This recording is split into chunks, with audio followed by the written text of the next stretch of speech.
Jesús. Amén. Tome su lugar, hermano, por favor.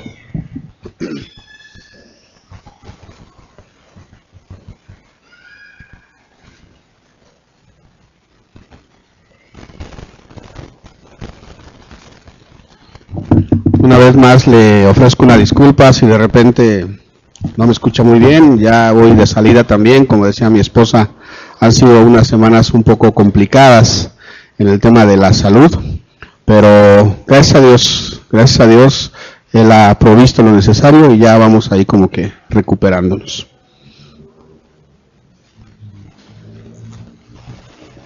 La semana pasada terminamos nuestra enseñanza con la última parte del versículo 31 del capítulo 12 de la primera carta de Pablo a los Corintios. Y el capítulo 12 termina diciendo: mas yo os muestro un camino aún más excelente. Ahora vamos a ir al versículo 1 del capítulo 14, que inicia diciendo: seguid el amor. ¿Lo tiene?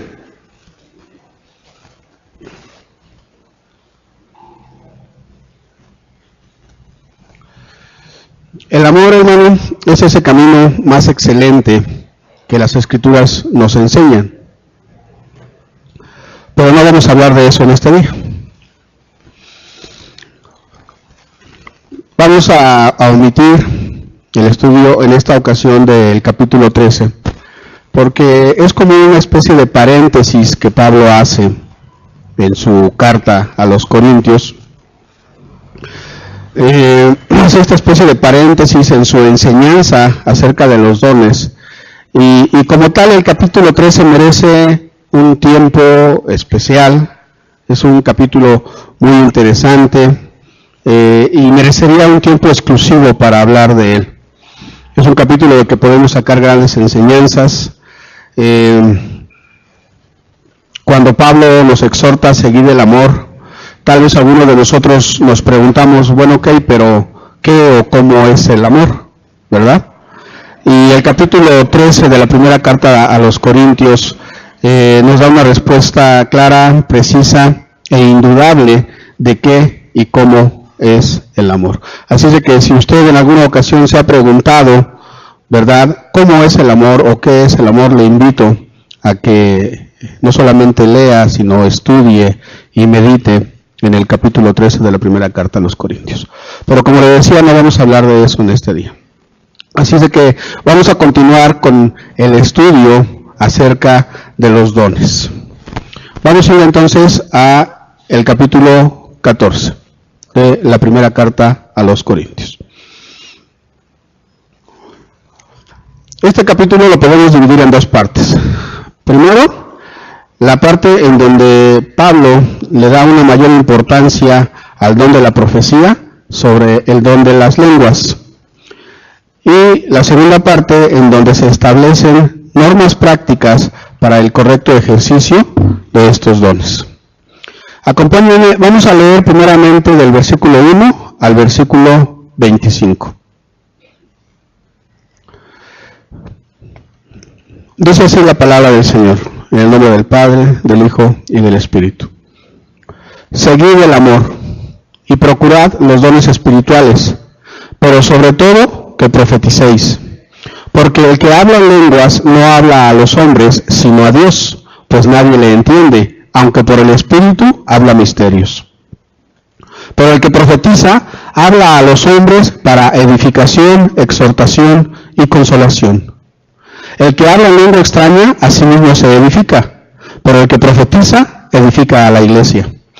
Así que, quisiera que todos vosotros hablaseis en lenguas, pero más que profetizaseis. Porque mayor es el que profetiza que el que habla en lenguas, a no ser que las interprete para que la iglesia reciba edificación. Ahora pues, hermanos, si yo voy a vosotros hablando en lenguas, ¿qué os aprovechará si no os hablare con revelación, o con ciencia, o con profecía, o con doctrina? Ciertamente, las cosas inanimadas que producen sonidos como la flauta o la cítara, si no dieren distinción de voces, ¿cómo se sabrá lo que se toca con la flauta o con la cítara? Y si la trompeta diere sonido incierto, ¿quién se preparará para la batalla? Así también vosotros, si por la lengua no diereis palabra bien comprensible, ¿cómo se entenderá lo que decís? Porque hablaréis al aire. Tantas clases de idiomas hay seguramente en el mundo, y ninguno de ellos carece de significado. Pero si yo ignoro el valor de las palabras, seré como un extranjero para el que habla, y el que habla será como un extranjero para mí. Así también vosotros, pues que anheláis dones espirituales, procurad abundar en ellos para edificación de la iglesia. Por lo cual, el que habla en lengua extraña pide en oración poder interpretarla. Porque si yo oro en lengua desconocida, mi espíritu ora, pero mi entendimiento queda sin fruto. ¿Qué pues? Oraré con el espíritu, pero oraré también con el entendimiento. Cantaré con el espíritu, pero cantaré también con el entendimiento. Porque si bendice solo con el espíritu, el que ocupa el lugar de simple oyente, ¿cómo dirá el amén a tu acción de gracias? Pues no sabe lo que has dicho. Porque tú, a la verdad, bien das gracias, pero el otro no es edificado. Doy gracias a Dios que hablo en lenguas más que todos vosotros. Pero en la iglesia prefiero hablar 5 palabras con mi entendimiento, para enseñar también a otros que 10.000 palabras en lengua desconocida. Hermanos, no seáis niños en el modo de pensar, sino sed niños en la malicia, pero maduros en el modo de pensar. En la ley está escrito, en otras lenguas y con otros labios hablaré a este pueblo, y ni aun así me oirán, dice el Señor. Así que las lenguas son por señal no a los creyentes, sino a los incrédulos, pero la profecía no a los incrédulos, sino a los creyentes. Sí, pues toda la iglesia se reúne en un solo lugar y todos hablan en lengua, y entran indoctos o incrédulos, ¿no dirán que estáis locos? Pero si todos profetizan y entra algún incrédulo o indocto, por todos es convencido, por todos es juzgado. Lo oculto de su corazón se hace manifiesto, y así, postrándose sobre el rostro, adorará a Dios, declarando que verdaderamente Dios está entre vosotros.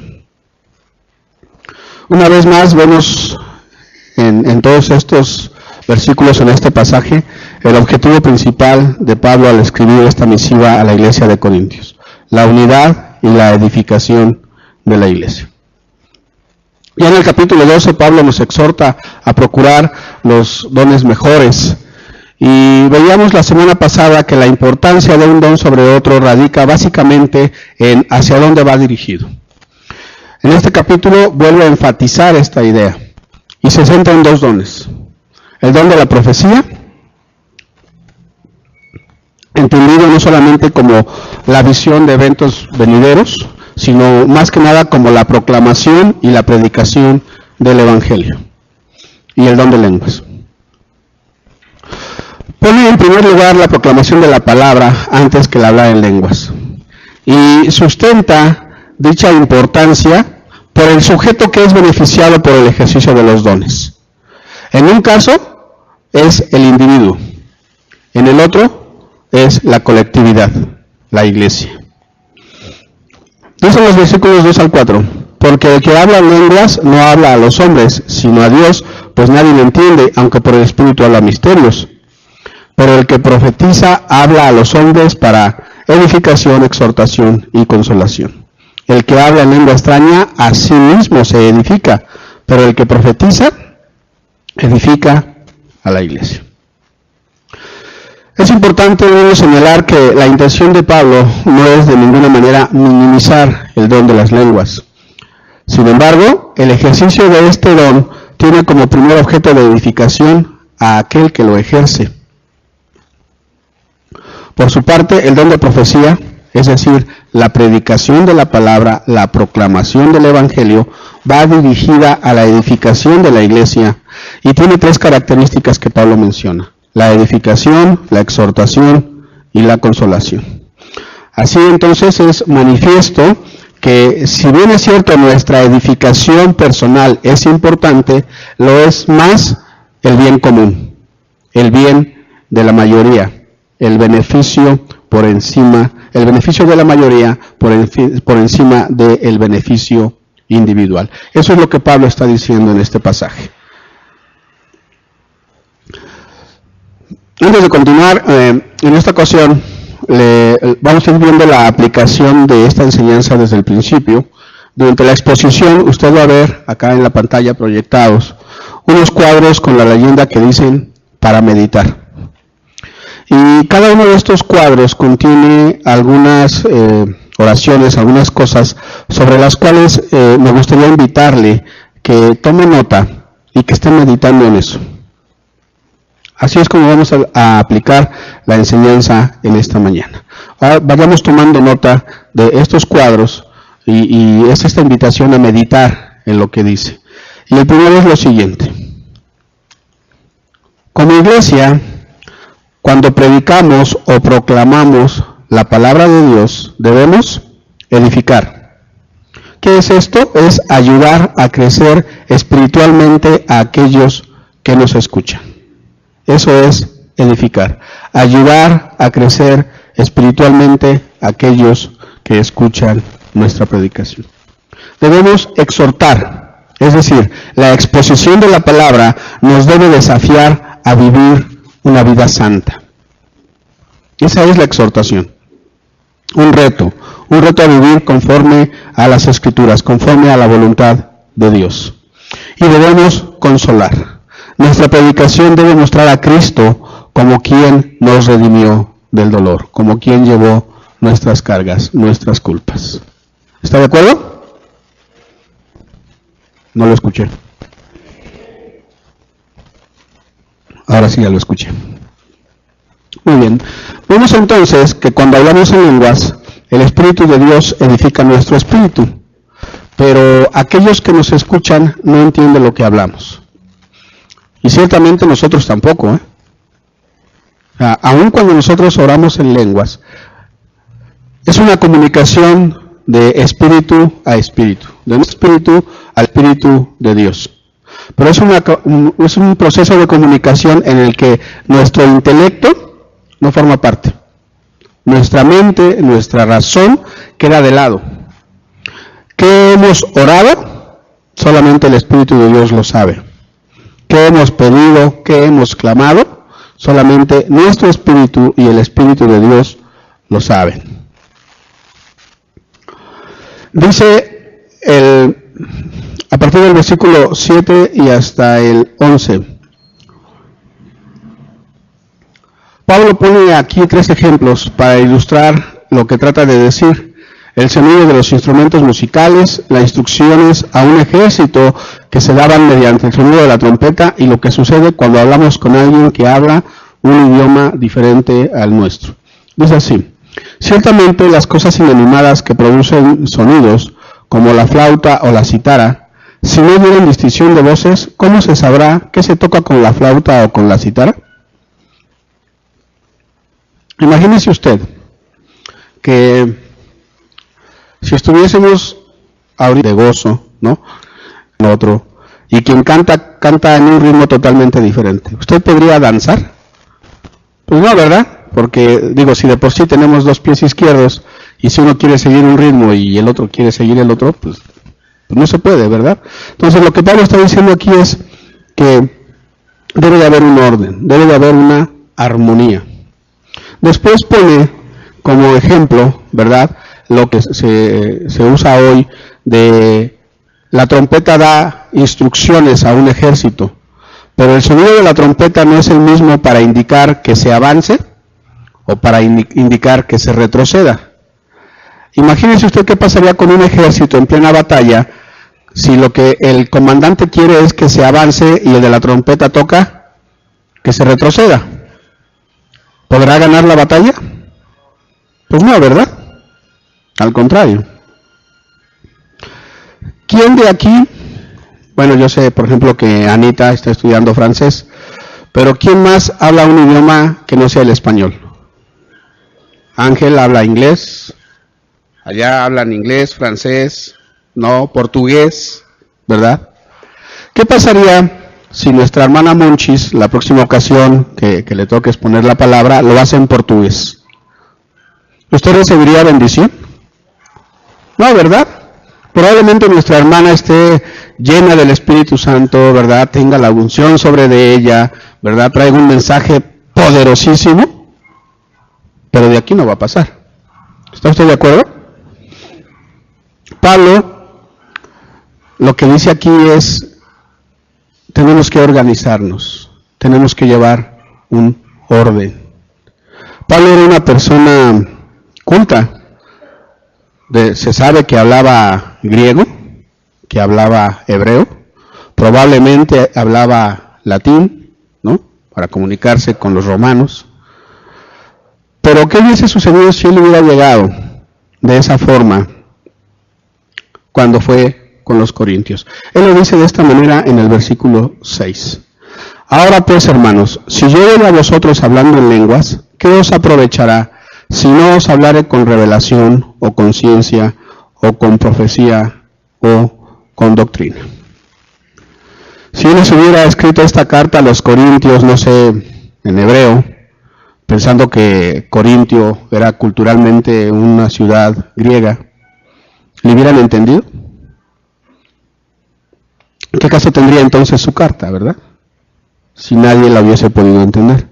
Miren, es probable que este pasaje de Corintios haya sido escrito por Pablo, motivado por la jactancia que hacían los corintios de poseer el don de lenguas. Dice la palabra que ellos habían sido bendecidos con abundancia de dones. Y uno de estos dones que más se daba, que más se ejercitaba en la iglesia de Corintios era el don de lenguas. Pero lo ejercían de una forma desordenada. Y obviamente esto repercutía en la vida de la iglesia, no solamente hacia el interior, sino también hacia el testimonio que se daba hacia la comunidad. Y esta situación es algo a lo que hoy como iglesia estamos expuestos. Podemos decir que el ejercicio inadecuado de este don es en cierta forma una actitud espiritualmente egocéntrica. ¿Qué le quiero decir con esto? Que partiendo de algo espiritual, como es un don, ¿verdad?, caemos en el egoísmo de buscar únicamente nuestra edificación. ¿De qué utilidad puede ser en nuestro servicio el que se hable en lenguas si no hablamos de lo que Dios quiere para nuestra vida? ¿De qué nos serviría hablar en lenguas durante todo nuestro servicio si no procuramos el conocimiento de la verdad del Evangelio, si no exaltamos el nombre y la obra de Cristo en nosotros? Para que me entienda, vayamos al versículo 12, en donde se profundiza más aún en este tema. Dice así: así también vosotros, pues que anheláis dones espirituales, procurad abundar en ellos para edificación de la iglesia, por lo cual el que habla en lengua extraña, pida en oración poder interpretarla. Porque si yo oro en lengua desconocida, mi espíritu ora, pero mi entendimiento queda sin fruto. ¿Qué pues? Oraré con el espíritu, pero ahora también con el entendimiento. Cantaré con el espíritu, pero cantaré también con el entendimiento.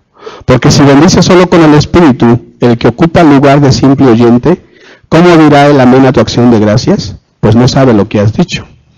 Porque tú a la verdad bien das gracias, pero el otro no es edificado.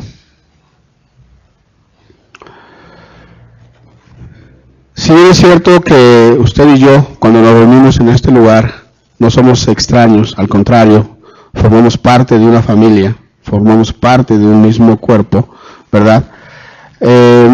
Compartimos un mismo espíritu. Cuando el hermano que está a mi lado, ¿verdad?, ora solamente en lenguas, yo no sé lo que está diciendo. Y como dice aquí la Escritura, ¿cómo puedo yo unirme a la oración de esta persona? ¿Cómo puedo decir amén a lo que ha dicho si no sé lo que ha dicho? Eso es lo que Pablo trata de decir aquí.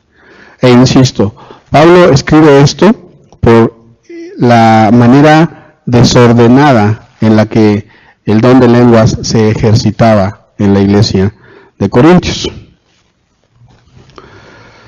Si yo no soy edificado por el mensaje que mi hermano da en lenguas, si no hay quien lo interprete, entonces deja de ser mensaje. ¿Estamos de acuerdo? O sea, un mensaje, para que cumpla con ese requisito, tiene que ser expuesto, pero tiene que ser recibido. Si no es, pues, no es un mensaje, no es una plática. El llegar a los extremos dentro de nuestro servicio aquí en la Iglesia Camino de Salvación es tan posible hoy como lo fue en Corintios. ¿Cuáles son estos extremos? O ser sumamente espirituales por un lado, o bien ser sumamente racionales por el otro. Lo que las Escrituras nos manda es que debemos buscar este equilibrio perfecto entre el espíritu y el entendimiento. Todo aquello que hacemos como parte de nuestra liturgia debe considerar este equilibrio, hermano. Todo debe de provenir del espíritu, pero no debe ser ejercido o ejercitado de una manera irracional, sin tener conciencia de lo que estamos haciendo o diciendo. Pablo lo pone en estos términos: oraré con el espíritu, pero oraré también con el entendimiento. Cantaré con el espíritu, pero cantaré también con el entendimiento. Mírame algunas cosas. Oramos de una manera racional. Es decir, estamos conscientes cuando oramos de lo que pedimos y de la forma en que lo hacemos, o solo imitamos lo que hemos visto hacer a otros. Muchas veces cuando llegamos al Evangelio, bueno, no muchas veces, yo creo que todos cuando llegamos al Evangelio no sabemos orar. ¿Está usted de acuerdo conmigo? O sea, no sabíamos cómo orar. Y yo creo que esa era una de las primeras inquietudes que todos expusimos, ¿no? Nos decía quien nos llevaba la palabra, ora a Dios, y tú decías, pues sí, pero ¿cómo? ¿No? Y entonces pudimos haber caído en esta situación de solamente repetir la forma en que otras personas oraban. Repetíamos fórmulas preestablecidas. Aún hoy podemos hacer eso. No sé cuánto tiempo tenga usted en el Evangelio, pero cuando oramos podemos caer en esta situación de repetir y repetir y repetir fórmulas preestablecidas, ya sea por nosotros mismos, ¿verdad? Y siempre oramos de la misma manera, siempre empezamos nuestra oración de la misma manera, siempre terminamos nuestra oración de la misma manera. O peor aún, copiamos fórmulas preestablecidas de otras personas. Como hemos visto orar a alguna persona, ¿verdad? Y entonces imitamos o tratamos de imitar la forma en que esa persona ora. Ahí podríamos decir entonces que realmente no estamos orando, sí con el espíritu, pero no con el entendimiento. ¿Oramos con el corazón o solamente hacemos repeticiones vanas, como dice la Escritura? Cuando cantamos, menciona lo que dice la letra. ¿Alguien recuerda una parte de la letra al inicio de nuestro servicio?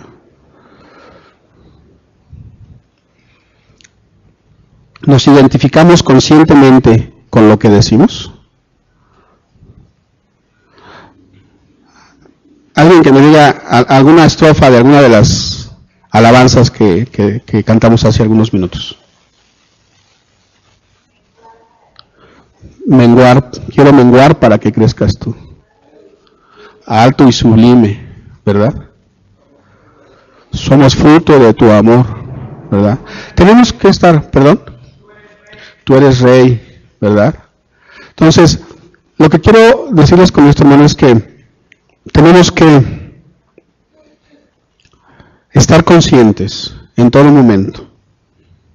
No solamente caer en esto que podrían llamar un éxtasis espiritual, ¿no? En la adoración, en la alabanza, inclusive en la proclamación, ¿verdad? Y repetir solamente lo que escuchamos, pero sin estar conscientes de lo que decimos.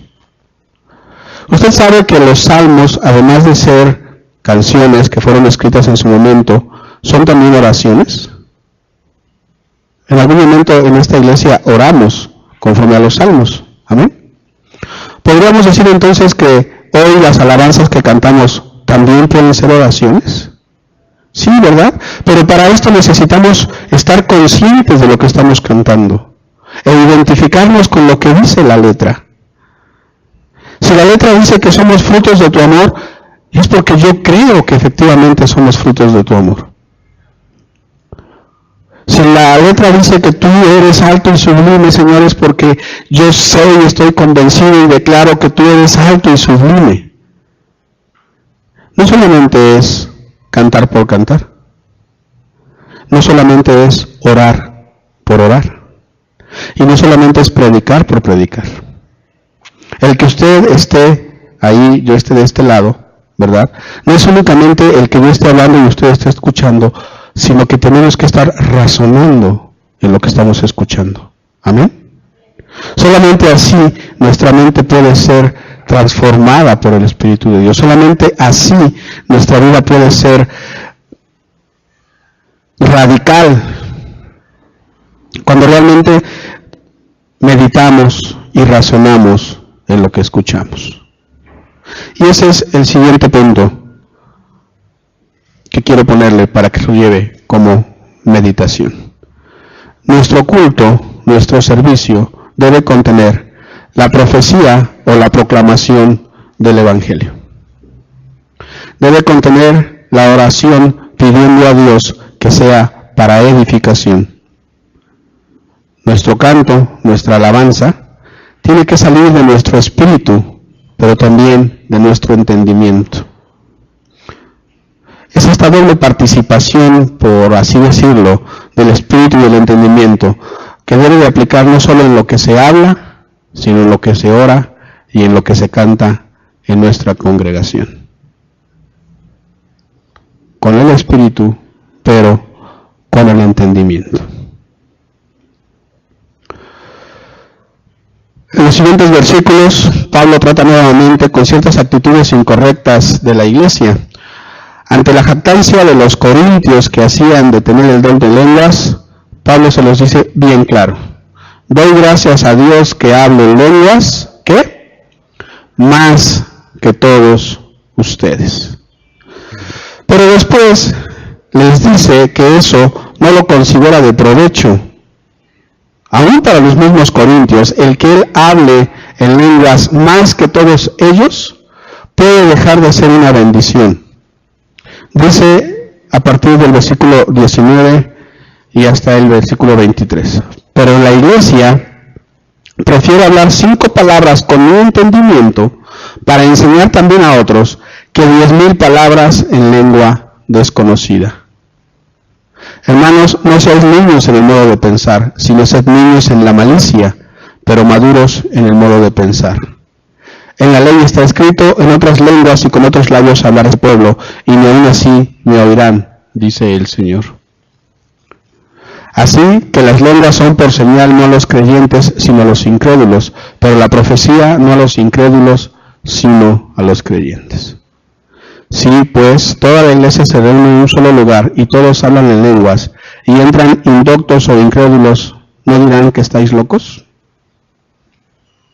Déjenme platicar un poco mi experiencia. La primera vez que yo acepté la invitación para asistir a una congregación cristiana, en algún momento del servicio, algunas de las hermanas que estaban allí empezaron a hablar en lenguas, pero a grito abierto, literal, a grito abierto. ¿Sabe? A diferencia de lo que dice la Escritura, yo no pensé que estuvieran locos. Lo que pensé es que estaban drogados. De verdad. Y si no salimos, porque mi esposa estaba conmigo, si no salimos corriendo de ese lugar, es porque estábamos hasta adelante y no había manera de salir. Pero ¿sabe qué fue lo que pensé? ¿En qué lugar llegué? ¿A dónde vine? ¿Qué estoy haciendo aquí? De verdad. Fue tal el impacto negativo, déjenme lo digo así, ¿no? De escuchar a toda una iglesia, a todo un grupo de personas, ¿no? Estamos hablando de, no sé, en ese momento 50, 60 personas, gritando, literalmente gritando, cosas que yo no entendía. ¿Qué le haría a usted pensar? ¿Verdad? Digo, Hoy sé que ni estaban locos ni habían consumido nada, ¿verdad? Hoy lo sé. Hoy sé que Dios tuvo misericordia de mí y que no permitió que esa experiencia endureciera mi corazón y que me perdiera a causa de esta experiencia. Sin embargo, es algo que debemos considerar seriamente, hermanos. Muchas personas cuando nos visitan pueden ser alejadas de manera definitiva del Evangelio por un ejercicio inadecuado de este o de cualquier otro don. Hace 8 días mencionábamos que el objetivo principal de los dones es edificarnos los unos a los otros. Pero esto, cuando no hacemos este ejercicio correcto de dones, ¿verdad?, podemos dañar a muchas personas y dañarlas eternamente. ¿Entiende lo que le digo? Por el contrario, cuando nos enfocamos primeramente en enseñar una sana doctrina, centrada en la persona y en la obra de Cristo, cuando nuestra enseñanza tiene como fuente principal la Biblia, entonces ocurre lo que dicen los siguientes versículos. Versículo 24 al 25. Pero si todos profetizan y entra algún incrédulo o indocto, por todos es convencido, por todos es juzgado. Lo oculto de su corazón se hace manifiesto, y así, postrándose sobre el rostro, adorará a Dios, declarando que verdaderamente Dios está entre vosotros. Es obvio que aquí la expresión, pero si todos profetizan, no es indicación que todos tengamos el don de profecía, entendido como recibir de parte de Dios la visión de acontecimientos futuros, de eventos venideros, sino en este caso se refiere a que todos proclamemos la verdad del Evangelio. Cuando hacemos esto, las consecuencias son varias y describen el éxito de nuestra labor evangelística. En primer lugar, el incrédulo que nos visita, por todos es convencido, por todos es juzgado. Es decir, la persona que nos visita se siente examinado por la claridad del mensaje que oye y por una conducta sana dentro de la iglesia.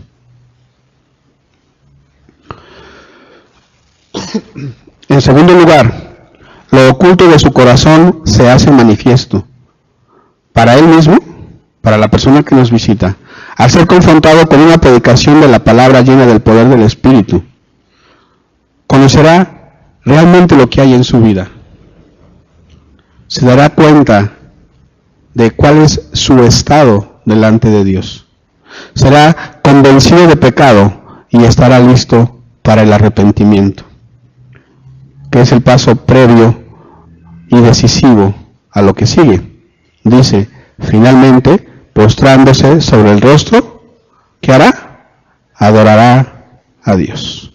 ¿Y ese es nuestro objetivo, hermano? Por supuesto. Eso es lo que buscamos. Que a través de la proclamación del Evangelio, de la proclamación de las nuevas de salvación, la gente sea confrontada, ¿verdad? Que se dé cuenta de cuál es su estado delante de Dios y que como resultado de esto termine adorando a Dios. Eso es lo que buscamos. Así entonces podemos decir que la meta de nuestra predicación y de todo lo que hacemos en nuestro culto es esta: que cualquiera que nos visite sea llevado a adorar a Dios. Y nuestra recompensa viene en la última parte de este versículo. Dice, declarando que verdaderamente Dios está entre vosotros. Como iglesia, ¿qué mayor reconocimiento pudiéramos esperar de parte de aquel que nos visita? Que cuando salga de aquí diga, verdaderamente Dios está en camino de salvación. Ahí está la presencia de Dios. Para meditar, hermano. La vida de la iglesia debe ser una señal indicadora a creyentes e incrédulos. debe tener la claridad necesaria para ser comprendida. Debe ser comprensible para el que pueda llegar. A veces, cuando nos toca estar aquí en este lugar, haciendo una exposición de la palabra, podemos caer tentados en sentirnos verdaderos maestros en teología, ¿verdad? Ser muy técnicos y usar palabras, como diríamos por ahí, domingueras, ¿no? Y entonces nuestro mensaje puede perder esa claridad que aquellas personas que nos visitan, que no conocen de las Escrituras, necesitan para poder ser confrontados con la palabra. Y por último, nuestra predicación debe dirigirnos hacia la meta, que es Cristo, hacia poder doblar nuestra rodilla delante de Él. Es en estos puntos que debemos centrarnos, hermano. Si podemos ver que quien entra como incrédulo sale como creyente porque encontró en Dios en medio de nosotros, hermano, hemos visto un poco de la gloria de Dios. ¿Lo crees?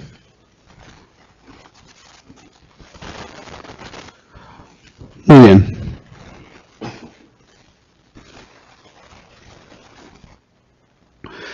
Vayamos ahora a la segunda parte de la enseñanza de este capítulo.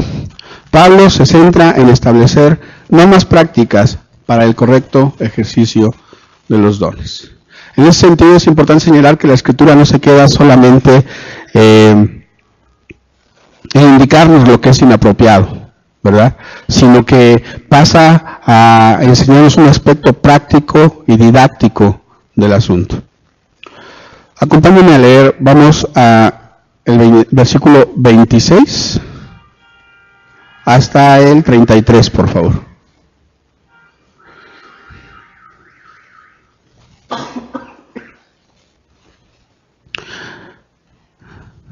Dice así: ¿qué hay, pues, hermanos? Cuando os reunís, cada uno de vosotros tiene salmo, tiene doctrina, tiene lengua, tiene revelación, tiene interpretación. Hágase todo para edificación. Si habla alguno en lengua extraña, sea esto por 2 o a lo más 3, y por turno, y uno interprete. Si no hay intérprete, calle en la iglesia y hable para sí mismo y para Dios. Asimismo, los profetas hablen 2 o 3 y los demás juzguen. Si algo le fuere revelado a otro que estuviera sentado, calle el primero. Porque podéis profetizar todos, uno por uno, para que todos aprendan y todos sean exhortados. Y los espíritus de los profetas están sujetos a los profetas, pues Dios no es Dios de confusión, sino de paz. Primeramente, Pablo vuelve a reconocer la variedad de dones y su manifestación dentro de la iglesia. Menciona algunos de ellos: el canto, la enseñanza, las lenguas, la profecía como revelación y la interpretación. Pero más allá de esto, vuelve a enfocar la verdadera importancia de los dones. Hágase todo para edificación. Se establece aquí lo que podríamos decir que es el principio básico de nuestro culto, lo que debería de ser el principio básico de nuestro culto aquí en la iglesia Camino de Salvación. Todo debe de ser ordenado y con decoro. Las Escrituras nos establecen las normas para el uso del don de lenguas y para la predicación. En primer lugar, se pueden ejercer las lenguas en la congregación, pero siempre y cuando se cumpla con lo siguiente: que sea por 2 o a lo sumo 3 personas. Que sea de manera ordenada, primero uno, después los demás. Es imprescindible que haya quien interprete. Déjenme le digo, aquí interpretar no es sinónimo de traducir. Cuando alguien interpreta no está traduciendo, lo que está haciendo es dar sentido al mensaje que se recibió para hacerlo comprensible a quienes escuchamos. Ahora, nosotros tenemos por costumbre el orar en lenguas. Muchas veces, como parte de nuestra liturgia, sobre todo en los servicios de oración, lo hacemos. Pero es entonces importante ver la diferencia. Cuando estamos en un servicio de oración y se nos pide que oremos en lenguas, lo que se busca es que nos edifiquemos a nosotros mismos, como dice la Escritura, ¿verdad? Y puede ser que en estos momentos, efectivamente, venga este don de lenguas a alguno de nosotros, a alguno de nuestros hermanos, ¿verdad?, con un mensaje para la iglesia. Pero ¿qué dice que debe de haber? ¿Qué es imprescindible? Que haya quien interprete lo que se ha hablado. De otra manera, no hay mensaje. ¿Sí? Y aún en estos momentos, cuando como iglesia se nos exhorta, se nos invita a orar en lenguas, ¿verdad?, tenemos que hacerlo con orden. Dice la Escritura, ¿qué pasaría si alguien entra por esta puerta, ¿verdad?, y estamos todos hablando o orando en lenguas, pero haciéndolo de una manera desaforada, a gritos, ¿verdad? ¿Qué pensaría esa persona? Pues lo que yo pensé, ¿verdad? Algo consumieron. Y es muy probable que la persona se levante y decida retirarse de esta iglesia. Entonces, aún en estos momentos en los que como iglesia oramos en lenguas, tiene que ser en orden y con decoro. Entendiendo en este momento decoro, hacerlo para mí, porque al final cuando oro en lenguas, ya sea aquí o en mi oración individual, allá encerrado en mi cuarto a solas con Dios, ¿sí?, es edificación para mí.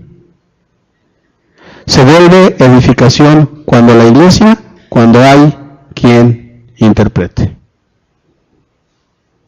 ¿Amén? En cuanto a la proclamación del Evangelio, dice que sea por 2 o 3 personas. Usualmente en esta iglesia solamente en los servicios dominicales se da un mensaje, una sola persona lo hace, ¿verdad? Pero tenemos otros servicios, como los servicios de oración, en donde no es así. El mensaje puede estar a cargo de 2, 3 o inclusive más personas. Recientemente tuvimos nuestro servicio especial de las 7 palabras, ¿lo recuerda? ¿Estuvo usted aquí? ¿Recuerda cuántas personas participaron? 7, casualmente, ¿verdad?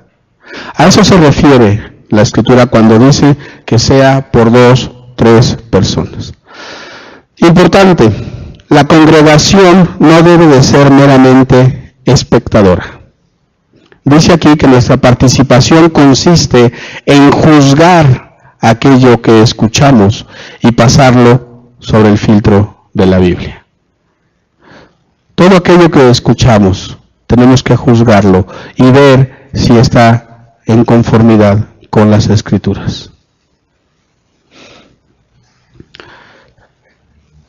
Se da también la libertad de levantar la mano para poder expresar alguna palabra o revelación del Espíritu Santo durante este tiempo. Y también aquí en nuestra iglesia lo hemos hecho, pero también en este orden. Muchas veces cuando se termina de orar o cuando se termina de predicar, algún hermano o alguna hermana se acerca y pide la palabra porque el Señor le ha hablado. Pero tiene que ser de manera ordenada. Al final, el objetivo de la predicación es que todos aprendan, que todos sean exhortados y, como veíamos al principio, que todos seamos consolados.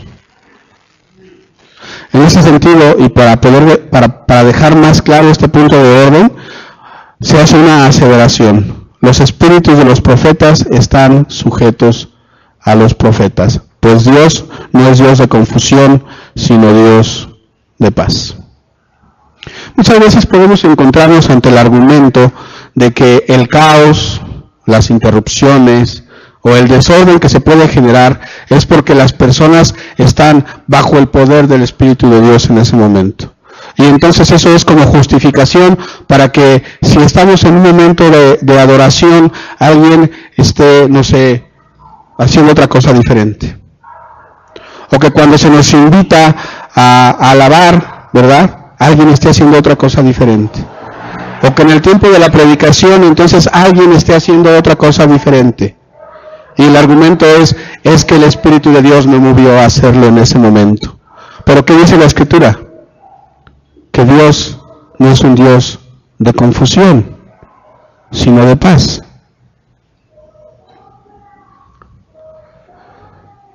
Se establece aquí entonces que el ejercicio de los dones debe de ser racional, como lo leímos antes. Racional y ordenado. Si bien es cierto que su origen es divino, o más aún, precisamente porque su origen es divino. Y al ser de origen divino, no puede ir en contra de la naturaleza de Dios. ¿Cuál es la naturaleza de Dios? ¿Dios es un Dios de orden o de caos? De orden, ¿verdad? Y lo vemos desde el Génesis. ¿Recuerda? ¿Qué dice Génesis? Que todo estaba, ¿qué? Desordenado y vacío. ¿Y qué hizo Dios? Ordenarlo. Ordenarlo.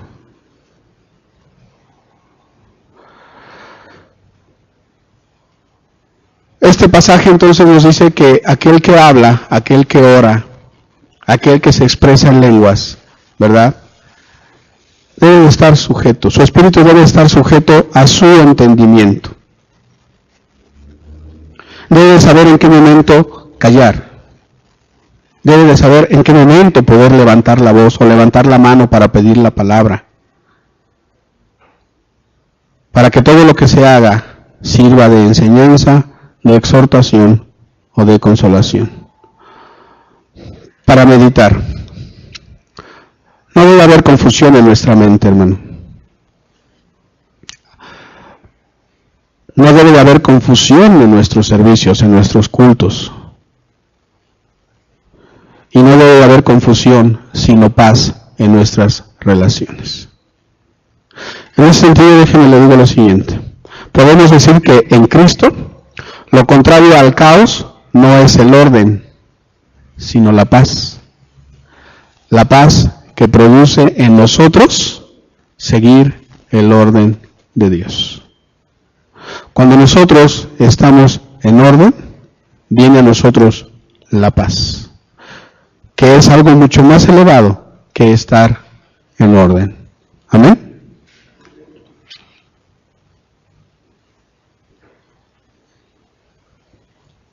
Ahora permítanme tomar 2 tragos de agua, porque llegamos a una parte de la palabra de Dios que puede volverse muy controversial hoy en día.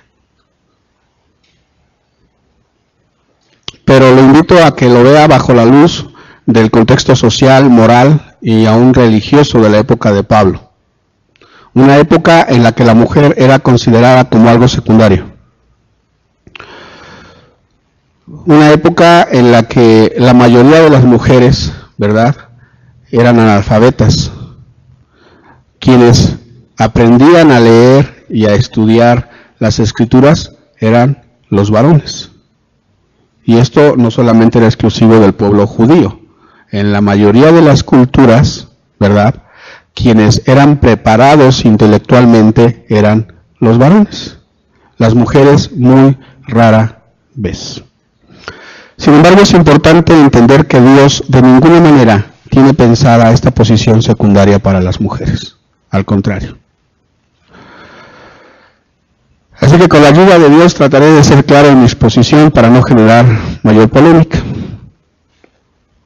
A partir de la segunda parte del versículo 33, leemos: como en todas las iglesias de los santos, vuestras mujeres callen en las congregaciones, porque no les es permitido hablar, sino que estén sujetas, como también la ley lo dice. Y si quieren aprender algo, pregunten en casa a sus maridos, porque es indecoroso que una mujer hable en la congregación. No lo digo yo, lo dicen las Escrituras. Pero veamos, se establece un orden para la participación de las mujeres en la iglesia. Pero es muy importante señalar que dicho orden no tiene nada que ver con poner limitaciones a las mujeres para participar de la vida de la iglesia y mucho menos para participar de los dones espirituales.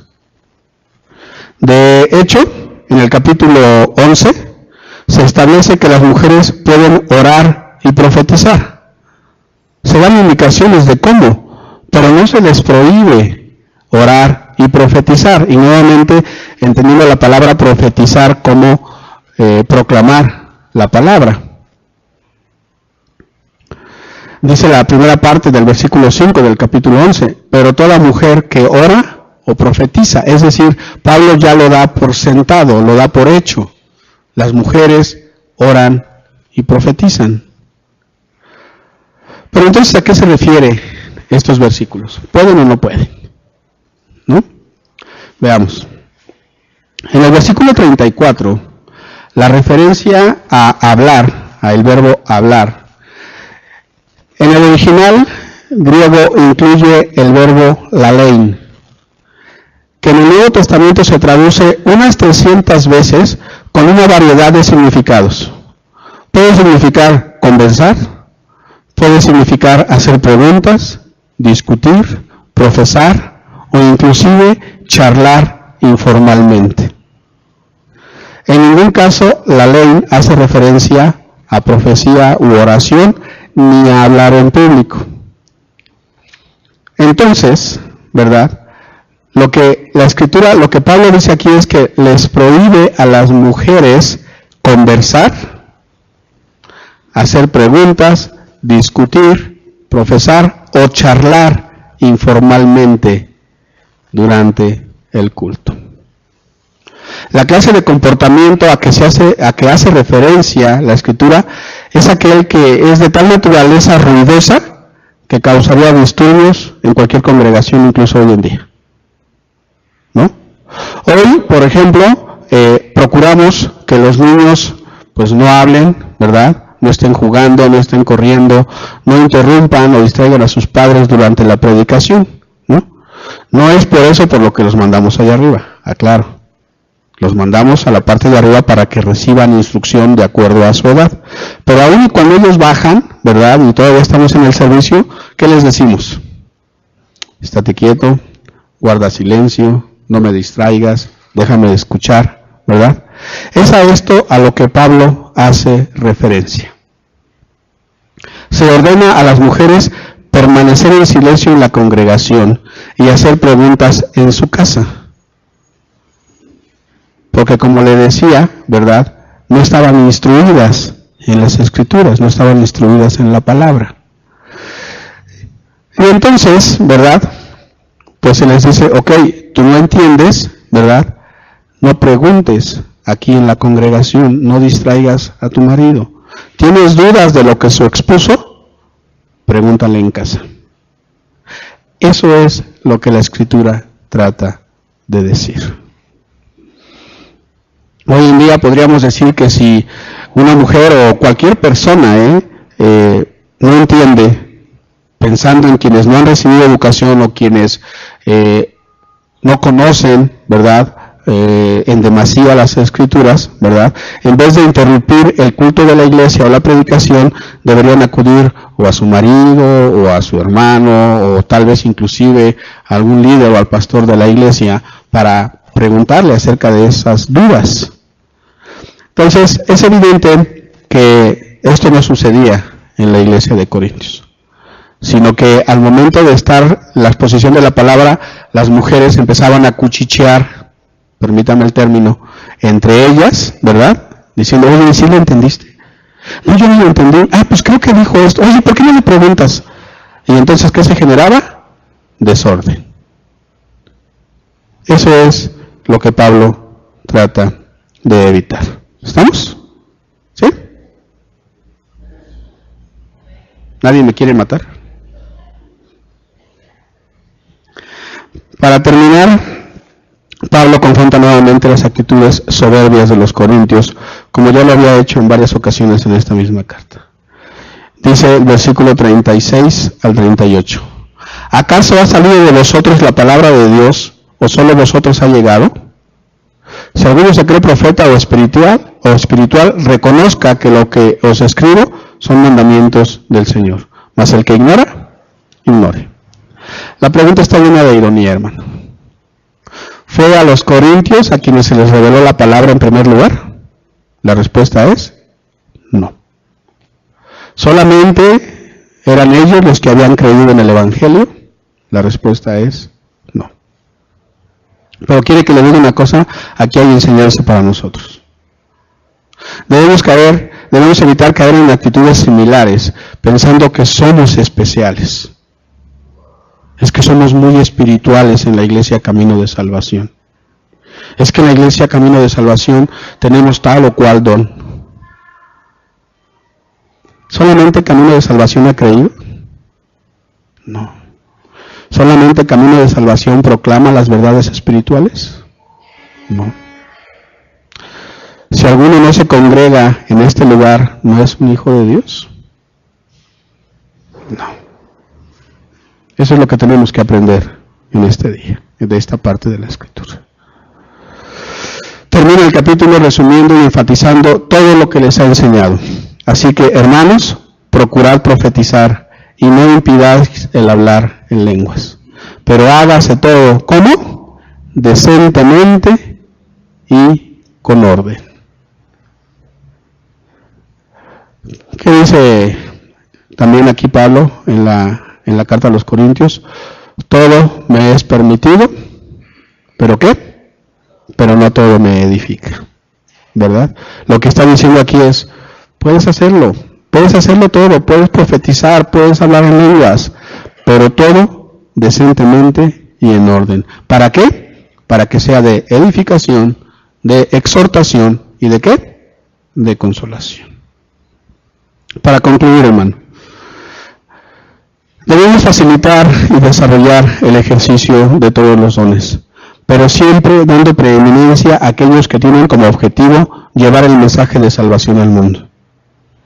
Debemos entender que nuestro testimonio como iglesia puede ser factor decisivo para que una persona busque de Dios o se aleje de Él, se pierda. Y lo más importante, todo aquello que hagamos en el tiempo que estamos aquí reunidos debe ser hecho en orden, buscando siempre la edificación y la unidad del cuerpo de Cristo. Amén. Póngase de pie, por favor.